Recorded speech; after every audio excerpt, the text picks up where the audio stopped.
My daughter asked me not to sit with her at the family gathering. She didn't yell. She didn't sound angry. She smiled and said it quietly, like she was doing me a favor.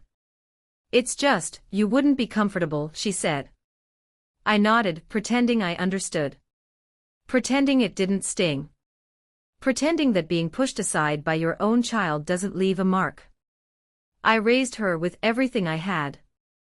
I wasn't perfect, but I was present.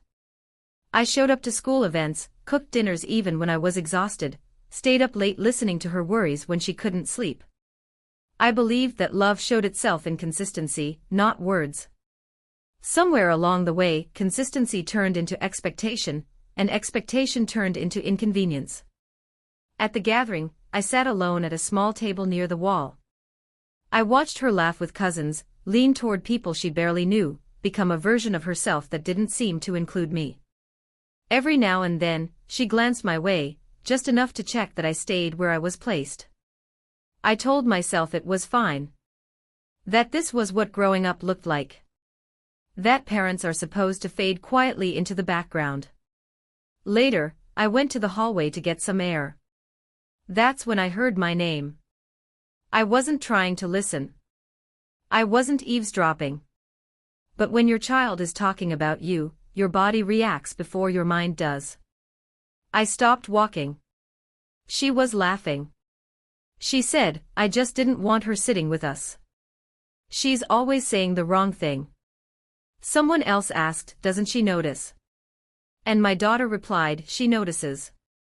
She just doesn't get the hint." I stood there, frozen. Not because of what she said, but because of how easily she said it. Like I wasn't her mother. Like I was a problem she had learned how to manage. In that moment, I realized this wasn't new.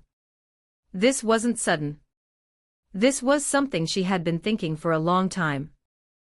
I went back to my seat and stayed quiet for the rest of the evening. No one asked if I was okay. No one noticed that I stopped smiling.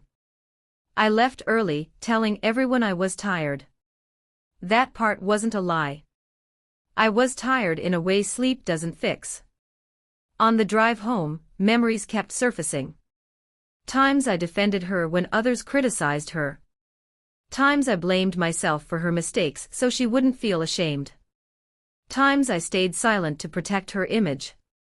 I wondered when I stopped being her safe place and started becoming her embarrassment. For days after, I replayed that conversation in my head. I told myself maybe she didn't mean it. Maybe it was just a joke. Maybe I was being too sensitive. But denial only works for so long before it collapses under the weight of reality. I realized something painful but important. My daughter didn't just distance herself from me, she redefined me in her world. She turned me into someone she had to tolerate instead of someone she loved openly. And she did it without ever asking how it would feel. People talk about family betrayal like it's loud and dramatic. But most of the time, it's subtle. It's tone. Placement. Body language. It's being included just enough to say you were there, but excluded enough to feel invisible. I still love my daughter. That hasn't changed.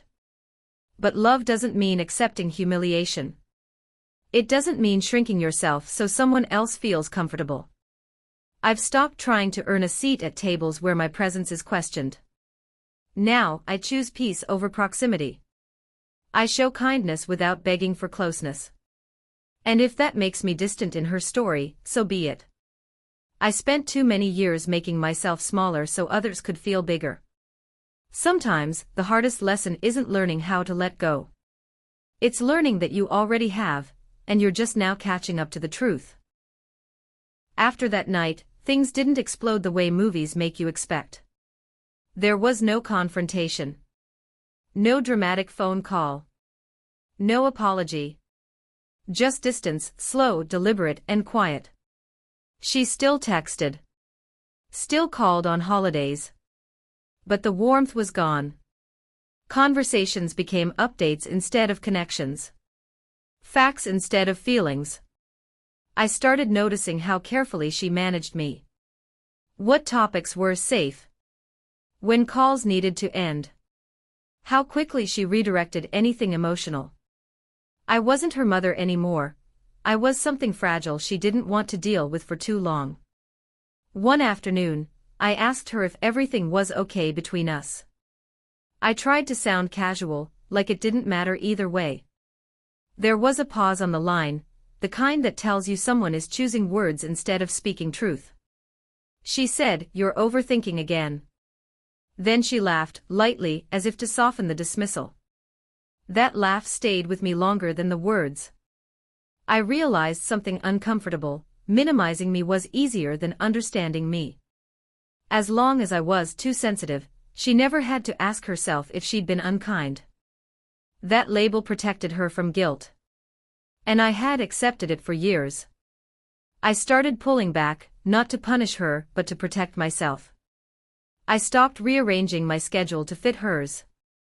I stopped explaining my feelings when they were brushed aside. I stopped reaching first. At first, she didn't notice. Then, slowly, she did. She asked why I seemed distant. I almost laughed. Not because it was funny, but because the irony was too heavy. Distance only hurts when you're not the one who created it. I didn't tell her everything. I didn't repeat what I overheard. I didn't accuse. I simply said, "I'm learning how to take up less space where I'm not wanted." She went quiet. Truly quiet this time. No joke. No deflection. For a moment, I thought maybe this would be the turning point.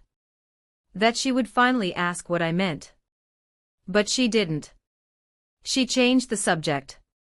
And that told me everything I needed to know. There's a special kind of grief that comes from realizing your child doesn't want to know you deeply anymore. They want the version of you that doesn't challenge them. The version that stays pleasant. The version that doesn't remind them of who they used to be. I mourned silently. I didn't tell friends. I didn't post quotes online. I didn't seek validation. I just let myself feel it, the loss of a relationship that was still technically alive but emotionally gone. Time passed. Weeks turned into months. And something unexpected happened. I felt lighter. Not happier. Lighter. Without the constant effort to be acceptable, I had more energy. I slept better. I laughed more freely. I stopped rehearsing conversations in my head. I realized how much of myself I had been editing for her comfort. Then, one day, she invited me to another gathering. This time, she said, "You can sit wherever you want." The words were casual. But the tone was careful. Like she was offering peace without admitting war. I went. I sat where I wanted. I spoke when I felt like it. I didn't overperform kindness. I didn't shrink. And something shifted. She watched me, not with embarrassment but uncertainty. She wasn't used to this version of me. Neither was I. On the drive home, I understood something clearly: this wasn't about winning her back.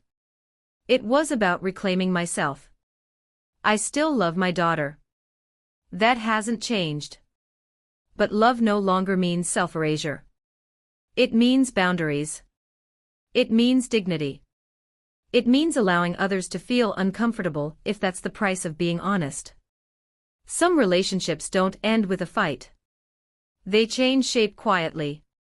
And sometimes, the healthiest thing you can do is stop trying to return them to what they used to be. And that, strangely enough, feels like freedom.